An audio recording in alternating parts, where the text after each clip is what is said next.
Hello friends, welcome to my channel. ಇವತ್ತು ನಾನು ಮಾಡ್ತಾ ಇದ್ದೀನಿ ಮಳೆಗಾಲಕ್ಕೆ ಖಾರವಾಗಿರೋ ಗರಿ ಗರಿಯಾದ ಕೋಡುಬಳೆ. ಇದನ್ನು ಹೇಗೆ ಮಾಡೋದು ಅಂತ ನೋಡೋಣ ಬನ್ನಿ. ಸ್ಟವ್ ಮೇಲೆ ಒಂದು ಪ್ಯಾನ್ ಇಟ್ಕೊಂಡಿದ್ದೀನಿ. ಪ್ಯಾನ್ಗೆ ಇವಾಗ 1 ಕಪ್ಪಷ್ಟು ರವೆನ ಹಾಕ್ಕೊತಾ ಇದ್ದೀನಿ. ರವೆನ ಒಂದು 2 ನಿಮಿಷಗಳ ಕಾಲ ಹುರ್ಕೊತೀನಿ. ಇದನ್ನು ತುಂಬ ಜಾಸ್ತಿನೂ ಹುರ್ಕೊಳಕ್ಕೆ ಹೋಗಬಾರ್ದು. ಈಗ ನೋಡಿ ಹುರಿದಿದ್ದಲಾಗಿದೆ. ಇದಕ್ಕೆ ನಾನಿವಾಗ 2 ಕಪ್ಪಷ್ಟು ಅಕ್ಕಿ ಹಿಟ್ಟನ್ನ ಹಾಕ್ಕೊತಾ ಇದ್ದೀನಿ. ನಾನು ಯಾವ ಕಪ್ ತಗೊಂಡಿದ್ನೋ ಅದೇ ಕಪ್ಪಲ್ಲಿ 2 ಕಪ್ಪಷ್ಟು ಅಕ್ಕಿ ಹಿಟ್ಟನ್ನ ಹಾಕ್ಕೊಂಡಿದ್ದೀನಿ. ಈಗ ಇದನ್ನು ಕೂಡ ರವೆ ಜೊತೆ ಬೆರೆಸ್ಕೊಂಡು 2 ನಿಮಿಷಗಳ ಕಾಲ ಹುರ್ಕೊತೀನಿ. ಈಗ ನೋಡಿ ಇದನ್ನು ಹುರ್ಕೊಂಡಿದ್ದೀನಿ. ಈಗ ಸ್ಟವ್ನ ಆಫ್ ಮಾಡ್ಕೊಂಡಿದ್ದೀನಿ. ಈಗ ಇನ್ನೊಂದು ಕಡೆ ಮಿಕ್ಸಿ ಜಾರ್ಗೆ ನಾನು 1 ಕಪ್ಪಷ್ಟು ಹುರಿಗಡಲೆನ ಹಾಕ್ಕೊತಾ ಇದ್ದೀನಿ. ಹುರಿಗಡಲೆನ ಹಾಕ್ಕೊಂಡಿದ್ದಾದಮೇಲೆ ಇದಕ್ಕೆ ನಾನು 7 ರಿಂದ 8 ಬ್ಯಾಡಗಿ ಮೆಣಸಿನಕಾಯಿಗಳನ್ನ ಹಾಕ್ಕೊತಾ ಇದ್ದೀನಿ. ಬ್ಯಾಡಗಿ ಮೆಣಸಿನಕಾಯಿ ಹಾಕೋದ್ರಿಂದ ಕಲರ್ ಚೆನ್ನಾಗಿ ಬರುತ್ತೆ ಅಂತ ಹಾಕ್ಕೊಂಡಿದ್ದೀನಿ. ನೀವು ಬೇಕಾದರೆ ಸ್ಕಿಪ್ ಮಾಡ್ಬೋದು. ಇದಕ್ಕೆ ನಾನಿವಾಗ 2 ಟೇಬಲ್ ಸ್ಪೂನ್ ಅಷ್ಟು ಕರ್ಬೇವಿನ ಸೊಪ್ಪನ್ನ ಹಾಕ್ಕೊಂಡಿದ್ದೀನಿ. ಈಗ ಮಿಕ್ಸಿ ಜಾರಲ್ಲಿ ಇದನ್ನು ಪುಡಿ ಮಾಡ್ಕೊತಾ ಇದ್ದೀನಿ. ಈಗ ಮಿಕ್ಸಿ ಜಾರಲ್ಲಿ ಇದನ್ನು ಪುಡಿ ಮಾಡ್ಕೊಂಡಿದ್ದೀನಿ. ಇನ್ನೊಂದು ಕಡೆ ಒಂದು ಪಾತ್ರೆನ ತೊಗೊಂಡಿದ್ದೀನಿ. ಪಾತ್ರೆಗೆ ಇವಾಗ ಹುರಿದಿಟ್ಕೊಂಡಿದ್ದಲ್ಲ ಅಕ್ಕಿ ಹಿಟ್ಟು ಮತ್ತು ರವೆ, ಅದನ್ನು ಇದಕ್ಕೆ ಹಾಕ್ಕೊತಾ ಇದ್ದೀನಿ. ಈಗ ಅಕ್ಕಿ ಹಿಟ್ಟು ಮತ್ತು ರವೆನ ಹಾಕ್ಕೊಂಡಿದ್ದಾದಮೇಲೆ ಈಗ ಮಿಕ್ಸಿಲಿ ಪುಡಿ ಮಾಡ್ಕೊಂಡಿದ್ನಲ್ಲ ಹುರಿಗಡಲೆ, ಬ್ಯಾಡಗಿ ಮೆಣಸಿನಕಾಯಿ ಮತ್ತು ಕರ್ಬೇವಿನ ಸೊಪ್ಪು, ಅದನ್ನು ಇದಕ್ಕೆ ಹಾಕ್ಕೊಂಡಿದ್ದೀನಿ. ಈಗ ಇದಕ್ಕೆ ನಾನು 1/2 ಕಪ್ಪಷ್ಟು ಕೊಬ್ಬರಿ ಪುಡಿನ ಹಾಕ್ಕೊಂಡಿದ್ದೀನಿ. ಈಗ ಇದಕ್ಕೆ ನಾನು ರುಚಿಗೆ ತಕ್ಕಷ್ಟು ಉಪ್ಪನ್ನ ಹಾಕ್ಕೊತಾ ಇದ್ದೀನಿ. ಇದಕ್ಕೆ 2 ಟೀ ಚಮಚದಷ್ಟು ಖಾರದ ಪುಡಿನ ಹಾಕ್ಕೊತಾ ಇದ್ದೀನಿ. ನಿಮ್ಮ ಖಾರ ಎಕ್ಸ್ಟ್ರಾ ಬೇಕು ಅಂದರೆ ಇನ್ನೊಂದು ಸ್ವಲ್ಪ ಎಕ್ಸ್ಟ್ರಾ ಕೂಡ ಹಾಕ್ಕೊಬೋದು. ಇದಕ್ಕೆ ನಾನು 1 ರಿಂದ 1.5 ಟೀ ಚಮಚದಷ್ಟು ಜೀರಿಗೆನ ಹಾಕ್ಕೊತಾ ಇದ್ದೀನಿ. ನೀವು ಬೇಕಂದರೆ ಓಂ ಕಾಳು ಕೂಡ ಹಾಕ್ಕೊಬೋದು.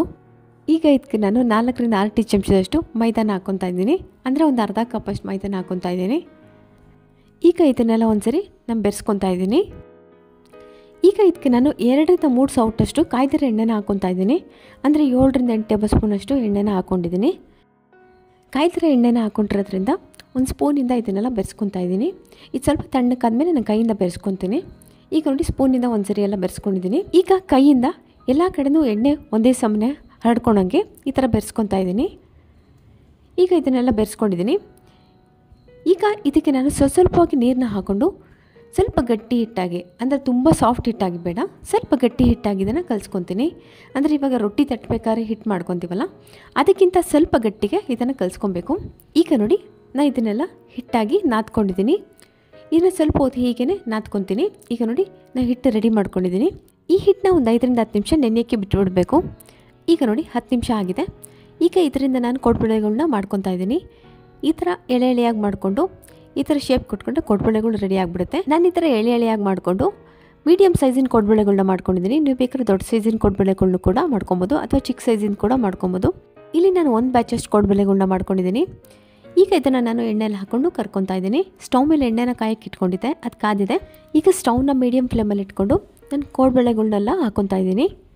ಕೋಡುಬಳೆಗಳನ್ನ ನಾವು ಮೀಡಿಯಮ್ ಊರಲ್ಲೇ ಬೇಯಿಸ್ಕೊಬೇಕು.